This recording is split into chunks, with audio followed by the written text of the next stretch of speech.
जय हिंद दोस्तों, मैं चंदन सिंह सीएस टेक्निकल पे एक बार फिर से आप सभी पेरेंट्स का बेहद स्वागत करता हूं। अगर आप ये वीडियो देख रहे हैं तो जाहिर सी बात है कि आप अपने बच्चे का एडमिशन केंद्रीय विद्यालय स्कूल में कराना चाहते हैं। चाहे आप बाल वाटिका 1, 2, 3 की बात करें, चाहे क्लास 1 से लेकर के 12 तक की। तो अगर आप अपने बच्चे का दाखिला केवी में कराने वाले हैं तो आपको थोड़ा सा ये जानकारी होनी चाहिए जो कि आज की इस वीडियो में आपके साथ शेयर करने वाला हूँ। ठीक है, तो वीडियो अच्छा लगे तो प्लीज़ सीएस टेक्निकल को सब्सक्राइब कर लीजिएगा और साथ ही साथ टेलीग्राम, इंस्टाग्राम, फेसबुक और व्हाट्सअप पेज का लिंक आपको वीडियो के डिस्क्रिप्शन में मिल जाएगा। आप मुझे वहाँ भी फॉलो कर सकते हैं और अपने कमेंट करके अपने सवाल मुझसे पूछ सकते हैं।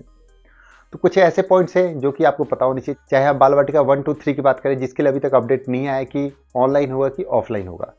तो अगर ऑनलाइन होता है तो सेम एज इट इज़ यही प्रोसेस रहने वाला है। और क्लास 1 का जैसा कि आपको पता है हर साल ऑनलाइन ही फॉर्म भरा जाता है, तो उसके लिए भी है। और क्लास 2 से लेकर के आगे क्लासेस के लिए भी अगर आप फॉर्म भरते हैं तो आपको ये जानकारी होनी चाहिए। तो देखिए, as per KVS admission guideline 2023-24, अगर आप खुद भी खोल करके उसको देखते हैं पीडीएफ को, तो उसमें जो पेज नंबर 14 है उस पर कुछ नोट्स लिखे हुए हैं जो कि ऑनलाइन रजिस्ट्रेशन के लिए भी जरूरी है और ऑफलाइन जो फॉर्म भरे जाते हैं उसके लिए बहुत जरूरी हो जाते हैं। ठीक है, तो जो पहला आता है कि रजिस्ट्रेशन जो है वो एडमिशन की गारंटी नहीं देता है। यानी कि अगर आपने अपने बच्चे के एडमिशन के लिए चाहे बाल वाटिका 1, 2, 3 में अप्लाई किया हो, चाहे क्लास 1 में ऑनलाइन फॉर्म भरा हो, चाहे क्लास अदर क्लासेज जो उसके लिए अगर आपने ऑफलाइन मोड में भी फॉर्म भरा है, तो इसका मतलब ये नहीं है कि आपके बच्चे का जो एडमिशन कंफर्म हो गया। ठीक है, अगर आपने रजिस्ट्रेशन किया है तो बस आपने जो है अपने बच्चे के दाखिले के लिए अप्लाई किया है, बाकी एडमिशन लिस्ट में यानी लॉटरी लिस्ट में नाम आने के बाद ही बच्चों के दाखिले होते हैं। ये एक पॉइंट आपका क्लियर हो गया कि रजिस्ट्रेशन का मतलब एडमिशन नहीं होता है। उसका जो दूसरा पॉइंट है, इनकम्प्लीट अगर आपका रजिस्ट्रेशन फॉर्म रह जाता है तो इस कंडीशन में आपका फॉर्म जो है वो रिजेक्ट हो जाएगा। ठीक है, अगर मान लीजिए कि आपने कोई अपने बच्चे के लिए फॉर्म भरा, सपोज ऑनलाइन भरा या ऑफलाइन भरा, उसमें अगर आपने कुछ डिटेल्स आपने खाली छोड़ दिए जो कि मैंडेटरी थे, तो इस कंडीशन में आपका फॉर्म जो है रिजेक्ट हो जाएगा। लेकिन अगर मान लीजिए कि बच्चों के एडमिशन हो जाते हैं जो अदर है और आपका फॉर्म गलत था, तो उसके बाद अगर स्कूल में वैकेंसी बच जाती है तो वो प्रिंसिपल के ऊपर है। वो चाहे तो आपको दोबारा कॉल करके बुला सकते हैं और बोल सकते हैं कि आप अपने बच्चे के एडमिशन के लिए फॉर्म भरें और दोबारा से आवेदन करें, या जो आपने गलती कर रखी है उसको सुधार करके आप दोबारा से अपने बच्चे के एडमिशन के लिए अप्लाई करें। लेकिन ये केवीएस के रूल में नहीं है, बस ये प्रिंसिपल चाहें तो वो आपको ये ऑफर कर सकते हैं। ठीक है, ये आप सभी पेरेंट्स को पता होना चाहिए, क्योंकि इसके लिए गाइडलाइन में कहीं नहीं लिखा हुआ है कि नहीं ऐसा करना ही करना है। ये प्रिंसिपल के ऊपर डिपेंड करेगा, जिस भी विद्यालय के में आप एडमिशन के लिए अप्लाई करेंगे वहाँ के प्रिंसिपल के ऊपर डिपेंड करेगा। थोड़ा सा वीडियो लेंदी हो सकता है, तो आपसे निवेदन करूंगा कि प्लीज़ आप इसको समझिएगा, जिससे कि आपको सारी जानकारी टाइम पर मिल पाएगी। ठीक है, अगला जो एक पॉइंट है कि अगर आपने रॉन्ग सर्टिफिकेट के बेस पर अगर आपने अपने बच्चे के एडमिशन के लिए अप्लाई किया है, तो डॉक्यूमेंट्स वेरिफिकेशन के टाइम पर अगर आपके पास वो डॉक्यूमेंट्स नहीं होंगे तो आपके बच्चे को दाखिला नहीं मिलेगा। इसके साथ साथ मान लीजिए कि आपने कोई फेक डॉक्यूमेंट बना करके अपने बच्चे का एडमिशन करवा भी दिया, इनकेस आपका बच्चा स्कूल जाने भी लग गया और बाद में अगर स्कूल स्टाफ को या प्रिंसिपल को इस बात का पता चलता है कि जो आपने जिस कोटा और कैटेगरी के लिए आपने डॉक्यूमेंट्स तैयार करके स्कूल में दिया और उससे बच्चे का एडमिशन हुआ है, अगर वो डॉक्यूमेंट फेक पाया जाता है तो उसके बाद भी आपके बच्चे का एडमिशन कैंसिल कर दिया जाएगा। यानी कि आपके बच्चे का अगर एडमिशन हो गया है, फीस आपने पे कर दिया है, बच्चा स्कूल भी जा रहा है और बाद में स्कूल स्टाफ को या एडमिशन स्टाफ को या प्रिंसिपल को पता चलता है कि आपने जो सपोर्टिंग डॉक्यूमेंट लगाया था उसमें से फेक डॉक्यूमेंट्स है, तो इस कंडीशन में आपके बच्चे का दाखिला जो है कैंसिल कर दिया जाएगा। और इसके लिए आप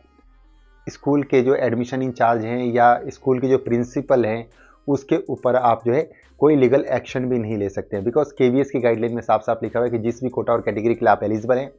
उसी से अप्लाई करें जिसके आपके पास डॉक्यूमेंट्स हैं।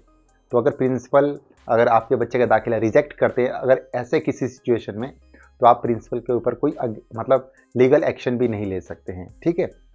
उसके बाद एक और है कि क्लास 1 का रजिस्ट्रेशन ऑनलाइन मोड में होगा। बाल वाटिका के लिए मतलब अभी तक कोई अपडेट नहीं आया है। आप सभी पेरेंट्स को पता होना चाहिए कि क्लास 1 का हर साल जो है ऑनलाइन ही फॉर्म भरा जाता है और बाल वाटिका 1, 2, 3 के लिए केवीएस का गाइडलाइन आने के बाद ही पता चलेगा कि इस साल किस किस बाल वाटिका में ऑनलाइन फॉर्म भरे जाएंगे और किस किस क्लास के लिए मतलब बाल वाटिका के लिए ऑफलाइन मोड में फॉर्म भरे जाएंगे। तो थोड़ा सा आपको इसके लिए वेट करना पड़ेगा। ठीक है, उसके बाद एक और जो अगला पॉइंट है वो है कि जिन विद्यालयों में 2 शिफ्टों में पढ़ाई होती है, यानी एक मॉर्निंग का शिफ्ट और एक आफ्टरनून का शिफ्ट, अगर मान लीजिए कोई पेरेंट्स दोनों शिफ्ट में अपने बच्चे के एडमिशन के लिए फॉर्म भरते हैं तो दोनों शिफ्टों का जो है अलग अलग आपको स्कूल सेलेक्ट करके भरना पड़ेगा। सपोज दैट केवी दिल्ली का कोई ले लेते हैं, तो केवी दिल्ली के अगर मान लीजिए किसी स्कूल में 2 शिफ्ट हैं तो आपको सेम स्कूल सेलेक्ट करना है और दोनों बार जो है अलग अलग शिफ्ट सेलेक्ट करने पड़ेंगे। इस तरह से क्या होगा कि एक ही स्कूल में आप 2 शिफ्ट सेलेक्ट करेंगे और 2 स्कूल का वो वैकेंसी लेंगे। एक तरह से आप समझ गए कि एक स्कूल सेलेक्ट करेंगे, उसमें शिफ्ट 1 आ जाएगा, दूसरा सेम स्कूल होगा लेकिन उसमें शिफ्ट 2 हो जाएगा। ठीक है, तो इस तरह से आपने इसको सेलेक्ट करना है। इसके साथ साथ एक और बात बताना चाहूँगा कि अगर मान लीजिए आपके बच्चे का शिफ्ट 2 में एडमिशन लिस्ट में नाम आ जाता है, तो आपको शिफ्ट 2 में ही एडमिशन कराना पड़ेगा। आप प्रिंसिपल से जाकर के रिक्वेस्ट भी नहीं कर पाएंगे कि सर हमें अपना बच्चे का शिफ्ट चेंज करना है, क्योंकि जिस शिफ्ट में आपके बच्चे का दाखिले के लिए लिस्ट में नाम आया उसी शिफ्ट में एडमिशन होगा। अगर आप चाहेंगे कि मतलब मैं चेंज कर लेता हूं तो ये पॉसिबल नहीं हो पाएगा, क्योंकि वैकेंसी के हिसाब से ही आपके बच्चे को शिफ्ट वाइज एडमिशन मिलता है। ठीक है, उसके बाद जो एक अगला पॉइंट है वो है कि अगर मान लीजिए कि आप अपने बच्चे के एडमिशन के लिए अलग अलग मोबाइल नंबर से, अलग अलग ईमेल आईडी से एक ही स्कूल में 2, 3, 4 रजिस्ट्रेशन कर देते हैं सपोज, तो इसमें क्या हुआ कि as per KVS admission guideline जो सबसे लास्ट वाला रजिस्ट्रेशन होगा वही आपका कंसीडर किया जाएगा रजिस्ट्रेशन के तौर पर। बाकी जो पहले के होंगे वो सारे रिजेक्ट कर दिए जाएंगे। सपोज दैट आपने एक आज भर दिया, कल एक भर दिया, एक परसों भर दिया, एक नरसों भर दिया, तो इस कंडीशन में सबसे लास्ट वाला जो होगा वही कंसीडर किया जाएगा रजिस्ट्रेशन के तौर पर। बाकी जो पहले वाले हैं वो सारे रिजेक्ट कर दिए जाएंगे। तो इसलिए मैं आप सभी को बोलना चाहूँगा कि आप ऐसी गलती ना करें। अगर आप अपने बच्चे के एडमिशन के लिए अप्लाई करना चाहते हैं तो एक ही रजिस्ट्रेशन करें, उसमें जो है सही डिटेल्स भरें और आप अपने बच्चे के एडमिशन के लिए अप्लाई करें। उसके बाद जो एक और पॉइंट है सर्विस कैटेगरी वालों के लिए, जो भी गवर्नमेंट जॉब में है, अगर वो अपने बच्चे के एडमिशन के लिए सर्विस कैटेगरी से अप्लाई करते हैं, चाहे हम कैटेगरी 1 से लेकर के 4 की बात करें या IHL और प्रोजेक्ट वाले में कैटेगरी 2 से लेकर के 5 में, जो सर्विस कैटेगरी में है, तो अगर वो सर्विस कैटेगरी से अप्लाई करते हैं, उनके बच्चों को एडमिशन मिलता है, तो उनके जो डॉक्यूमेंट्स होंगे जैसे सर्विस सर्टिफिकेट होगा या नंबर ऑफ ट्रांसफ़र का जो सर्टिफिकेट होगा, ये स्कूल के प्रिंसिपल के द्वारा चेक किया जाएगा, वेरीफाई किया जाएगा। ठीक है, तो ये स्कूल के प्रिंसिपल पक्का इसको चेक करते हैं। तो जो भी सर्विस कैटेगरी से एडमिशन के लिए अप्लाई करते हैं तो सही डॉक्यूमेंट्स अपने बनवा करके स्कूल में दें। ठीक है, उसके बाद एक और जो लास्ट में सभी पेरेंट्स को बोलना चाहूँगा, चाहे आप मतलब किसी भी कोटा, किसी भी कैटेगरी से आप आते हो, चाहे वो गवर्नमेंट जॉब में हो, चाहे नॉन गवर्नमेंट एम्प्लॉय हो, चाहे बिजनेसमैन हो, तो आप सबको मैं बताना चाहूँगा कि आप जिस कोटा और जिस कैटेगरी के लिए आप एलिजिबल हैं उसी से आप अपने बच्चे के एडमिशन के लिए अप्लाई करें। सपोज अगर आप बिजनेसमैन हैं या आप प्राइवेट जॉब करते हैं तो आप गलती से भी मतलब जो है गवर्नमेंट एम्प्लॉयज़ की जो सर्विस कैटेगरीज है उससे अपने बच्चे के एडमिशन के लिए अप्लाई ना करें, क्योंकि अगर आप गलत कोटा और कैटेगरी से एडमिशन के लिए अप्लाई करते हो और बच्चे का नाम आ भी जाता है तब भी आपके बच्चे को दाखिला नहीं मिलेगा।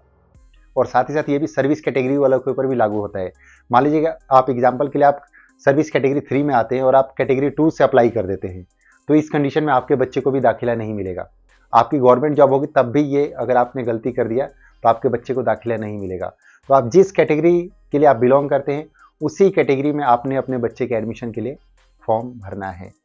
ये वीडियो बनाने का मेरा मोटिव ये है क्योंकि जल्द ही रजिस्ट्रेशन स्टार्ट होने वाले हैं, तो आपको पता होना चाहिए कि क्या गलतियां आपने करनी नहीं है,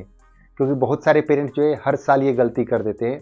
इसलिए मैं वीडियोस बना करके आप लोगों के साथ शेयर करता हूं ताकि आपको सारी चीज़ें पता हो कि क्या गलतियां नहीं करनी है, क्योंकि हर साल पेरेंट्स गलती करते हैं और जब एडमिशन लिस्ट में नाम आ जाता है तब वो मुझे कमेंट बॉक्स में कमेंट भी करते हैं और इंस्टा और फेसबुक पे मैसेजेस भी करते हैं और बोलते हैं कि सर अब क्या कर सकते हैं, कोई उपाय बताइए। तो उसके बाद कोई ऑप्शन नहीं बचता है आपके बच्चे का